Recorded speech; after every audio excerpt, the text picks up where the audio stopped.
Lagake bu'eeni abdii waraabadhee galee Inchobeen hamballeessu bobaananii itti goluu galee Lagake bu'eeni mootota sabraa 19 11 Waaqayyommoo agatti nan darbaati olkecha keessaa badii rokkee tullicharra fuula qorra dhaabadhuu jedhe yammuus qilleensi humna qabeessi jabaan tulloota tatarsaasaa kattawwan dhadhayyaasaa Waaqayyo dura hin darbe Waaqayyo garuu isa keessa hin turre qilleensicha booddee immoo socho'a lafaatu Waaqayyo garuu socho'a lafaa sana keessas hin turre socho'icha lafaa booddee immoo ibiddatu dhufe Waaqayyo garuu ibiddicha keessa hin turre ibiddicha booddee immoo wanta akka sagalee asaasaatu dhaga'ame Eliyaas yeroo sana dhaga'e wayyaasaa fuulatti haguuggate gadi ba'ee balbala olqichaa dura dhaabate kunoo sagalee yaa Eliyaas kai asii maal hojjettaa jedhuu hin dhaga'e inni immoo deebisee sabni Israa'el kakuu siif galan dhiisanii iddoo aarsaa kee diiganii raajota kee keessaa billaadhaan waan fixaniif sii Waaqayyo gooftaa maccaati baay'ee nan naafan ture raajota kee keessaa anuma duwwaatu hafe anumayyuu immoo ajjeesuu barbaadu jedhee Ameen.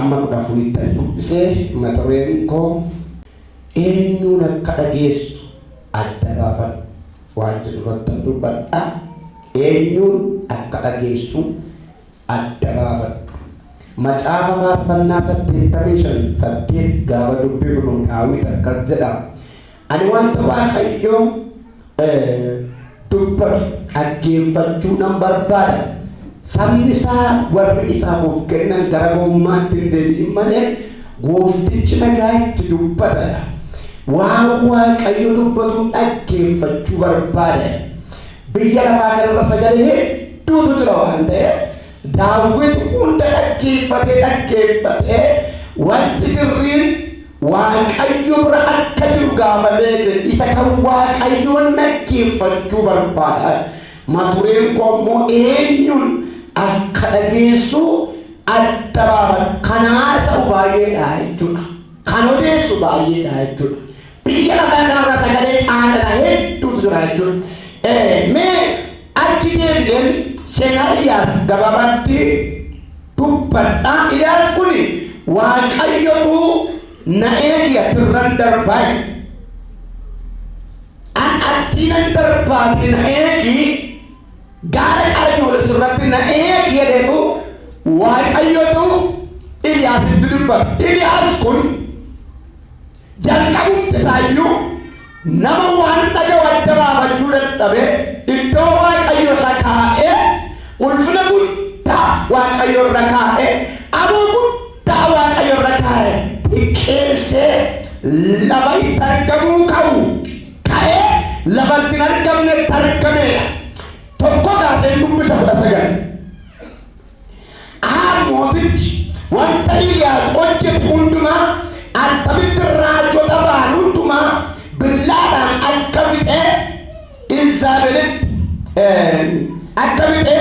Izaabel haadha manaa isaatti hime kanarratti Izaabel gara Eliyaasitti nama ergitee akkuma ati raajota ba'an fixxe boriyyoowwan yoon si ajjeesuudhaaf baadhe Waaqayyoon ana ajjeesanii jedhe yammus Eliyaas sadaffaa yammus Eliyaas sodaatee lubbuu isaa oolfachuudhaaf ka'ee dhiphatee Yihuudaa keessa mandaraa Bersheebaa yommuu ka'ee Naa'otaatti in arge ofii isaatii lafa onaa keessa adeemsa guyyaa tokko erga adeeme booddee muka kadhannansaa tokko jalan taa'e.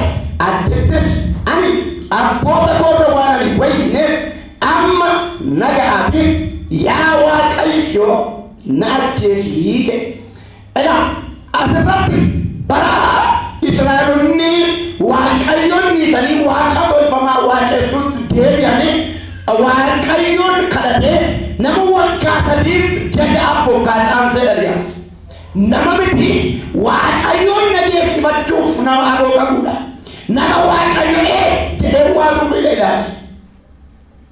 Waggaa 3 jaja bokkaan eega caamee beelli ta'ee roobni badee fixeensi dhibee sana booddee Akiyaab gaafanni rakkina kana siduutti bidee ajjeesu jedhu Waaqayyo gara baadiyyaatti tatti deemee mootota biraa boqonnaa 17 tokko kaasaa dubbisaa gara baadiyyaatti tatti deemee laga keessatti keessa dhokadhu achitti qurruun ganamaaf galgala buddeensi fidu bishaan immoo achiin hundaa'e waggaa tokko guutuu malkaa hin jirre jiidha hin jirre Waaqayyo dhofsaatti Eliyaasii burqaa baasee qurruu mooddatee nama Waaqayyo foon nyaachisaa ture Eliyaas.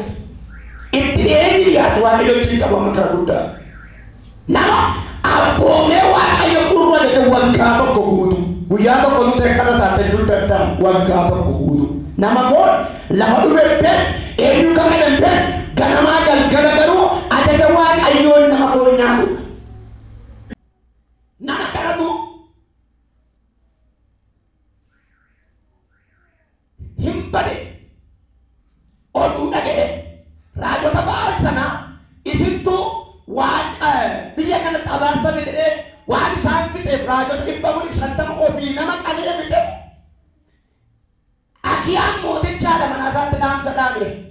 Akiyaab jiraan dura Zaabel hin jirtu dhageesse raajota kee fixeera Eliyaas jennaan xalayaa barreessite boran sajjeesaatti isa borii farrabate hinduutan jenne Waaqayyo oduudhaaf Zaabelatin jirtu oduma dhaga'eetu ka'e manaa ba'e ituu deemuuti muka dhannasaa jalatti aduun itti dhee muka dhannasaa jalatti aduun itti dhee lakkoofsa jaakaaftanaa dubbifattan guyyaa guutuu deemaa oolee beela'ee aduun gaafatti dhi'uuti waan tokko kanatti abboota koorra wayyuuti na ajjeesii maaliif kadhata du'a kana dhiyaatannaa jettan dhageettii bade neetwoorkii Eliyaastu jijjiirame konnekshinii isaatu Waaqayyo wajjin cite biyya lamaattin seexanaa wajjin walitti hidhame namni gaafa rileeshinii Waaqayyo wajjin qabu dhabu waan argeetti wacaa oola garatti deemu hin beeku waan godhu hin beeku waan dhaga'u hin beeku lallabini lallabaa oolu wanti isatti lallabamaa oolu waan jireenya isaa balleessuudha abdiin isaa nyaatamaa mooraalii hin qabu gaafa maal ta'u gaafa qalbii isaa Waaqayyo irraa deebisu gaafa hidhannaa isaa Waaqayyo irraa deebisu gaafa qophii Waaqayyo wajjin qabuudhiif Eliyaas amma kan Waaqayyo dhaga'urra itti dubbachuu danda'a. Waaqayyo dubbachaas ture hin haasofne Waaqayyo wajjin hin kadhanne Waaqayyo wajjin hin duutaa dhageenyaan fiigame nama akka horiitti nama 450 biyya Waaqayyo eebbisee baartanii qulqulloota dogoggorsitanii dhugaa jalliftanii yakka biyya kanatti fiddanii maqaa Waaqayyo salphiftan jedhe nama 450 mitiire qaduutu dhaamsa dubartii tokko dhaga'ee fiige. Gaafa Waaqayyo wajjin taanu abiddi nu danda'u. Gaafa Waaqayyo nalaa garuu antuutaan nu ari'amana jira. Xinnoo matumna godhata jechuudha. Galanni isaa bada. Yaa kan akka Waaqayyo wajjin jiraachuu nama jagnoomsu hin jiru. Yaa kan akka Waaqayyo wajjin jiraachuu nama boonsu hin jiru. Yaa kan akka Waaqayyo wajjin jiraachuu jireenya namaaf konfiidensii namaa kennuu hin jiru. Galanni isaa bada. Maqaan isaa ulfaatu. Oduun kun in kaasi, in ajaja, in ari'ata baqataa ta'e. Siloo in ari'ata. Eliyaas jennaan nama karaa sana immoo Akiyaab sodaatee hollachaa ture. Amma garuu baqataa ta'e. Maaliif jennaan isa moo'icha saalaatutti waan hiikkate qalbiinsa kaleessa kan dhaga'ee deemurraa gaayidaansii kaleessaa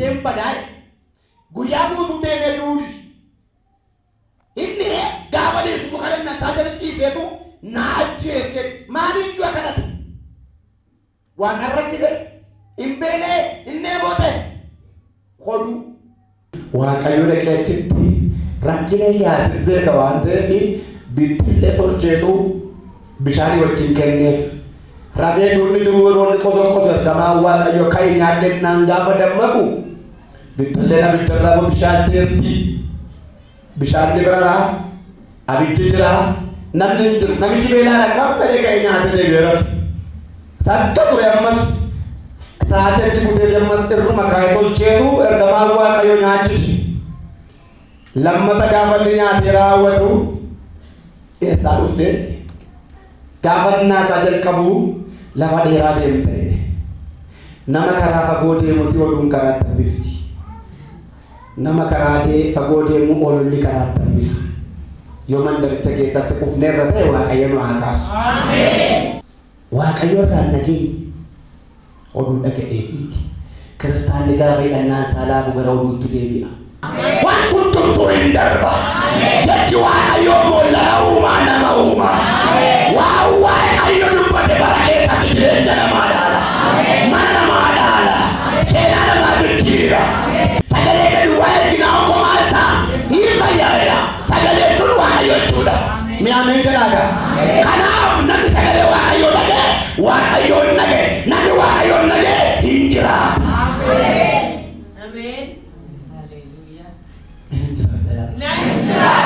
Petrosin nagajjere karaa kabirka kiyyoo qabuudhaaf qurxummii qabuudhaaf kiyyoo keessan maalta darbannaan irraa baatani sagaleen kan waaqayyoo jireenya qaba macaafi kan jedhu garuu Izaabel gommaa konkolaataa illee qabamtee duute Eliyaas immoo konkolaataa biddaan ol fudhatameera sagantaan waaqayyoo isa kanadha karoorri waaqayyoo isa kanadha isa ofii jedhu abadduutu hinduutaatti hin jette isheen waqalee du'a bineensaa duututu nama ulfinaan milkaa'uun hin duutae amma Eliyaasiin maal tacheesere dhaga'uu tacheese yoon nagara matareen koo eenyuun amma baay'een keenya nama dhageenyu waan wallaallee burjaataa deemu ituun nu gimmachoomne mataan keenya dhukkubaa deemu isa kaan garaacha kan fida jechu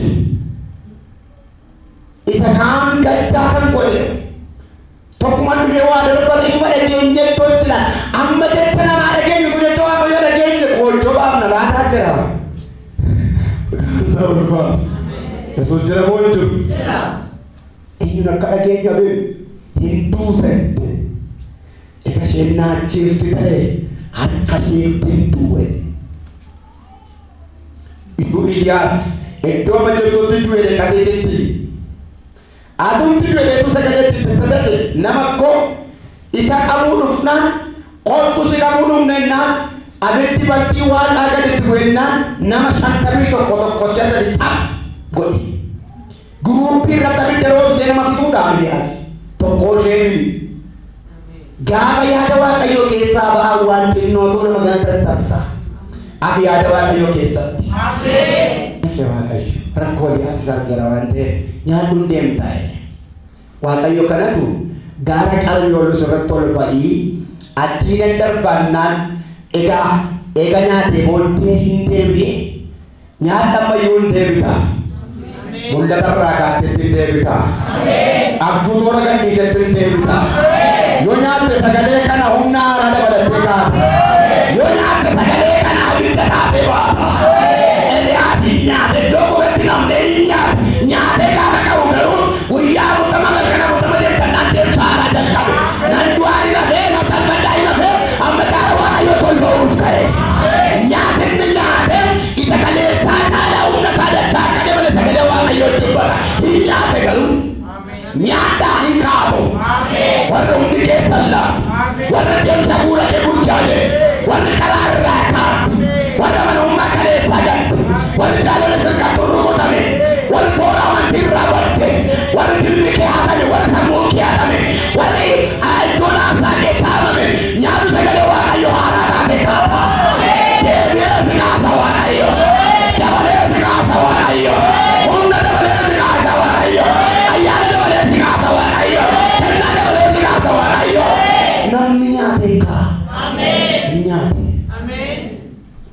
Waaqa keenyatu waaqa takkaan nama shanyoo miti.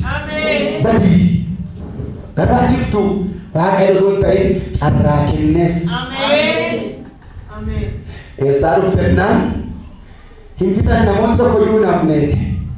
Ana wannaan ana bichaatu ture. Ana immoo na ajjeesu bennaanan maal ta'e baqadhe.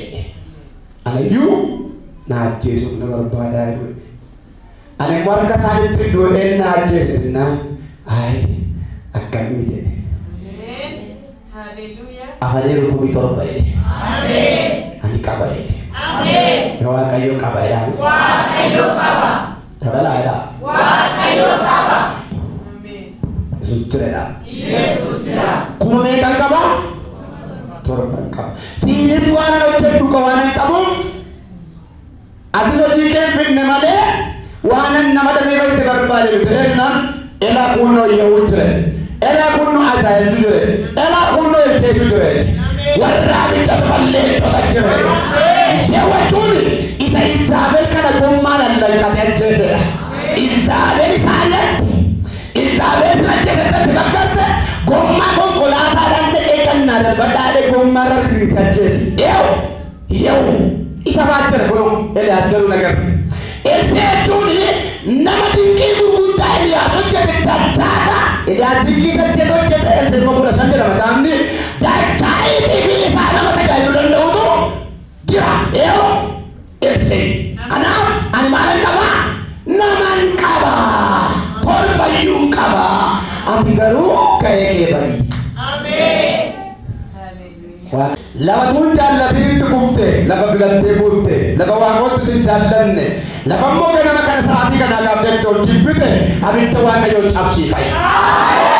Irree Waaqayyoon cabsii qabi. Humni liyaasee argate siin immoo dachaasee argata. Diina irratti amataa irratti seetan irratti humna addaa argadhu qabi. Dibata addaa muradhu qabi. Sagalee isaatiin beekamte, sagalee ittiin tajaajilte, sagalee ittiin waaqeffatte, sagalee ittiin mana Waaqayyoo keessatti hin deddeebite irratti humni dachaasee argatu. Abiddi dachaasee argatu. Ayyaana dachaasee argatu. Ulfi dachaasee argatu. Humna dabaladuu qabi. Ayyaana dabaladuu qabi. Akka jarrata abidda waameera. Garuu namneera humna Waaqayyoo waameera.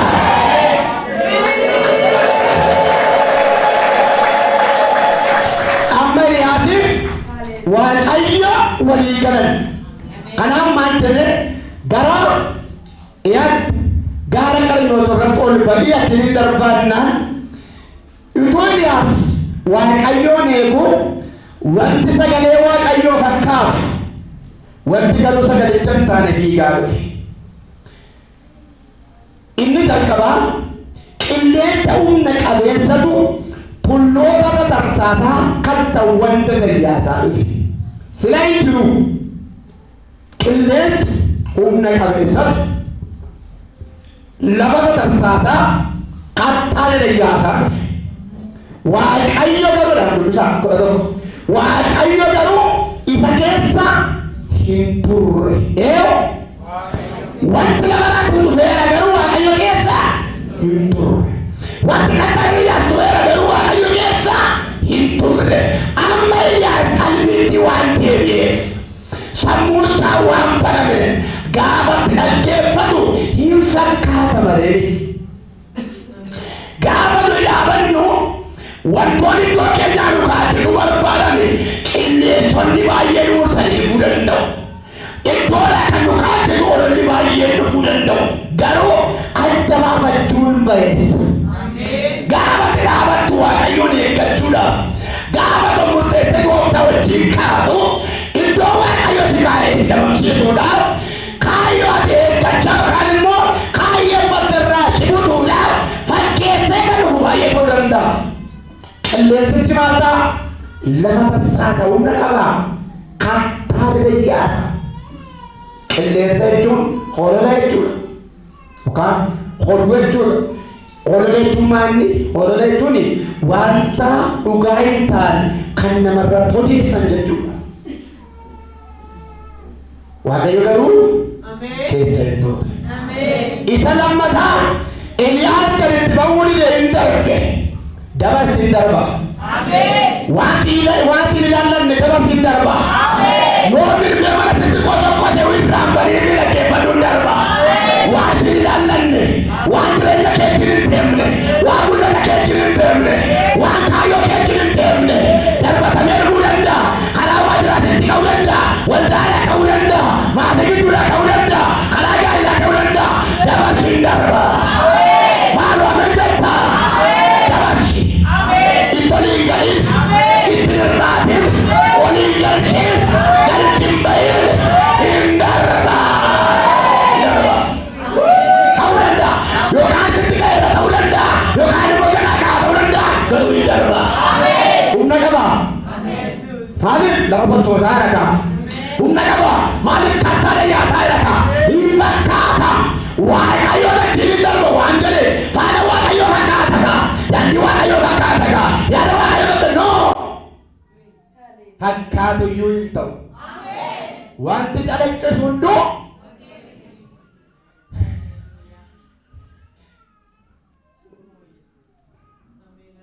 artifishaalii warqee fakkaatan baay'inaan hin jirani. Garuu warqee ta'uu dhiisuu isaan lafatti adda ba'u qabamoo hin qabu. Eliyaas gaditti hin baane hin dabarse. Ituu Eliyaas gabbeera ta'e fuudhee sokka ture. Buubbee fuudhee sokka. Inni kaleessa harkaa ba'e achiin immoo mataa maree dhufe. Jawweenatti bara darbe harkaa baate. Xibaarratti bara darbe harkaa baate. Kiyyoorratti bara darbe harkaa baate. Hattummaa hinaaffaan diinaa bara darbe harkaa baate. Bara naannee dhufuu danda'a. Dabarsi. Dabarsi hin jedhe ade. Naannee mataa jijjiirratee, maqaa jijjiirratee, ajandaa jijjiirratee, gamatti beektuu dandeessaati. Naannee dhufuu danda'a. Hadarba. Hin darba jedhaa. Ittiin hirmaati. Habubbisu. Takka wursee darba. Takka wacee darba. Takka iyyee darba. Hin darba. Dabalaa jedhaa. Wanti hundee hin qabne umuriin dheeratu waan waaqa biraan qabnuufne hundee qabu waan ta'eef inuma darba. Garuu ittiin hirmaate. Darba garuu. Wurseef kan kee miti. Waceef kan kee miti. Dabarsi. Dabarsi. Sagalee guddateef si fuudhee hin badu. Waca guddateef si hin dhaalu. Meeshaan dhaalu ni maaloo. Jabeessa harka kee ol kaasii nan dhaalu. Humna jabaateef nan dhaalu. Jecha filateef nan dhaalu. Inni na dhaalu hin dhufaa. Inni kakuu kootii. Waaqayyo keessa. Kanaaf hin dabarse. Isatti aanu socho'a lafaa guddaatu ta'e. Sila qilleensatu lafa tatarsaasaa kattaa diriyyaasaa dhufe. Itti gabba'uu dindaan Eliyaas amma immoo lafa socho'uu jalqabe. Tirtira lafaa seettan sana maliqimtu akkasuma ta'e lafi masirbaa hima siggaataa gaafa Eliyaas dhaggeeffatu garuu waaqa okkee jiru. Waaqayyo hubannaa isaa siif dabalu. Keessumaa bara kana kan ittiin adda baaftu. Keessumaa dhugaa soba kan ittiin adda baaftu. Keessumaa firaaf diina kan ittiin adda baaftu. Keessumaa jaalalaaf dhugaa jaalalaaf jibba kan ittiin adda baaftu. Waaqayyo hubannaa isaa siif dabalu. Si ammatee isa dhungatee achi siqee si kadhachuu danda'a. Obboleessa koo jechaa boolla tikyaan baane kasi buusuu danda'a waan ta'eef addasii babaasu ta'e. Eliyaasiin kan gargaaranni guddaan tokko hin deebi'eef hin nyaatee humna godhatee ka'ee hin baramee isaa. Ganama kana waaqayyo garuutti haa baru'e. Maaltu ta'e socho'a lafaa ta'e waaqayyo achi keessa. Ammanni Eliyaas itti ba'uu gaafa didu takka ture immoo sagalee akka biddaa muka gubaa lafa gubaa dhagaa gubaa waan hundumaa gubaa deema. Abidda dhufe. Kun hundumtuu eenyuun barbaadu? Eliyaasiin barbaadu. Mee ani hin qabamu dhimaadha. lakkii jebbadhaan hin qabamu. Maaliif ennaan gaaficha morma si kutannaa Waaqayyo jalaa baafnaan hamma immoo karaa kana dhufan warra kaleessa oolche Waaqayyo boris ni oolcha. Inni kaleessa na oolche boris na oolcha jedhime maaloo michooma kee Waaqayyoon godhan natatti maxxanii milkoofta.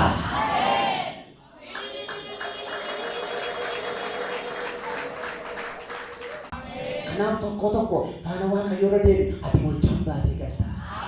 Wanti dhaloota burjaa Yesuus hin burjaa jechuudha. Wanti dhaloota gatan tarsee karaa tambisu karaatti sin hambisu. Wanti dhaloota baasee bakkee tambisu bakkeetti sin hambisu. Mee amin jedhaaqa. Maaltu dhufe abidda dhufi. Abiddi kun saaqoo gubaa, muka gubaa, waan hundumaa gubaa, hin bobaa, hin diricha. Eliyaas gaafa dhaggeeffatu Waaqayyochi keessas. Dhaloonni baay'een waan Waaqayyo keessa jirratti gadi ba'aniitu waama ho'eef, waama milkaa'insa fakkaateef, waama guddina fakkaateef, waama guddeen fakkaateef namoonni baay'een miidhamaa jiru bararraa. Namoonni baay'een kottaa adda baafanna. Mee adda baafannaa dhaabaddaa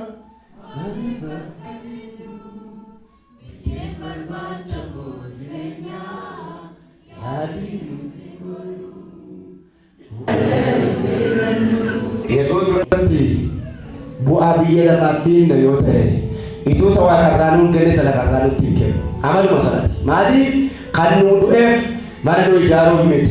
Kan nuu du'eef haadha manaa gaarii abbaa manaa bareedduu si bulchee heerumsiisuun miti. Gocha utuu Yesuus hin jiraatin tureera kun lafarra. Yesuus kan nuuf jireenya bara baraati. Jireenya bara baraa nuuf fide. Ameen jedhaa. Inni guddaan tokko xiyyeeffannaan keenya, fiigichi keenya, dhamaatiin keenya, aarsaa kaffaluun keenya jireenya bara baraa haa ta'u. Isa lafarraa Waaqayyo ofii isaan beekee nuuf guuta. Haleluuyaa. Namoonni baay'een kan shawwadamaa nyaatamaa jiraniin baay'inni waamatti tole, waama isaan amansiise, waama humna qabadamu tokko duukaa fiiguun achi fageessee namoota baay'ee gateera. Inni arfaffaan sagalee akka asaasaatu dhaga'ame. Sagalee akka maali? Ilaala Waaqoo isin agarsiisu. Qilleensa maal gochaa? Lafa tasaasaasaa, kattaa dadayaasaa dhufe. Paawurii qaba moo qaba? Waaqayyo garuu hin jiru. Socho'aa lafaatu dhufeetu lafa raasuu jalqabe. Humna qabu moo qabu? Waaqayyo garuu hin jiru. Abidda ture waan hundumaa gubuu jalqabe, boba'uu jalqabe. Waaqayyo garuu jira moo? Humna qabu moo qabu? Waaqayyo garuu keessa. Waaqayyo gaafa dhufe garuu sagalee asaasaan suuta hidhee dhufe Eliyaas jedhe. Eliyaas jedhe. Sana booddee Eliyaas gaditti ba'eera. Dura maal godhatee turedha? Fuula isaatti maal taatee turedha? Haguuggadha. Maqaa Yesuusiin haguuggadhatu jiru. Hammeenya laaluutti haguuggadhu jedha. Yeroo abiddaan ilaalu sodaata haguuggata. Yeroo laftiraa qabuun ilaalu haguuggatee dhaggeeffata gurraa. Yeroo laftiraa dhaqsa'uu dhaggeeffata haguuggatee dhaggeeffata. Eliyaas jennaan sagaletti kanneen waan ta'eef gaditti ba'e. Wantoota dabarsu dabarsee, wantoota qeesutu qeessisee, wantoota bitu bitee, inni ati barbaadde hin dhufa. Leenjichi gaara golbootaa hin dhufa. Furiin kee ulfina baatee hin dhufa. Badhaasa baatee hin dhufa. Gonfoo baatee hin dhufa. Garuu eenyuun akka dhageenyu gaditti ba'e Waaqayyo. Dhaqii maal godhe? Hazaayiliin dibi, Yehuu dibi, Elseen dibiiti naamuus jedhe. Hojii muuda malaatiif du'i nafe. Mee du'i hafeeradha. Haleluuyaa. Ameen ameen. Hin dhufaamu. Inni si beellame hin dhufaamu. Yoo wantoonni baay'een dursanii ariifatanii manatti qosan iyyuu, yoo wanti bidiruu kee raasu markaba kee goolu ariifatee dhufe iyyuu, wanti tuudhaa si kaachis yoo dhufe iyyuu, wanti mooraalii kee dha'u yoo baay'ate iyyuu ulfinichi hin dhufa. Kanaaf Eliyaasin kan gargaare adda baafachuu danda'uu isaati. Adda baafadhaa. Keessumaa barreetti galle kun bara hubannaa guddaa nama barbaachisudha. Bara hubannaa guddaa baay'ee haasa'uu caalaa, baay'ee fiiguu caalaa, baay'ee maal jechuu caalaa bara kam jedhanii dhaggeeffachuu baay'isan ta'utu jira. Tooftaan mo'icha keenyaa maali? Tokko callisuu, lama dhaggeeffachuu. Wanti tokko gaafa ta'u xumura isaa ilaaluu jalqaba irratti murtoo laachuudha.